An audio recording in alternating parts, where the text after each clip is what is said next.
बिस्मिल्लाहिर्रहमानिर्रहीम।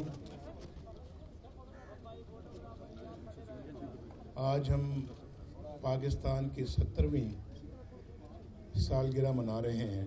कायद-ए-आज़म का पाकिस्तान टूट गया और आज की तरह हर यौम आज़ादी पर हम कायद-ए-आज़म और इकबाल के रूबरू शर्मसार होकर पेश होते हैं। मुल्क टूटने से हमने कोई सबक नहीं सीखा।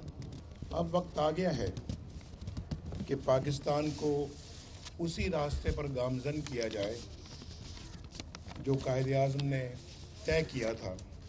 हमें ये तय करना होगा कि हम हर सूरत, हर कीमत पर वोट के तकद्दुस को अपनाएंगे और इसको बरकरार रखेंगे। जमहूरियत अवाम के वोट के तकद्दुस का नाम है। मैं कहना ये चाहता हूँ कि अगर हम वाक़तन वोट के तकद्दुस का एहतराम करते तो आज कभी हमें दिन देखना ना पड़ता। ये जब कहेंगे और कह रहे हैं कि वोट का तकद्दुस लेकर आए तो इंशाल्लाह हम आपके वोट का तकद्दुस भी लेकर आएंगे और आपके वोट का एहतराम करवाएंगे इंशाल्लाह।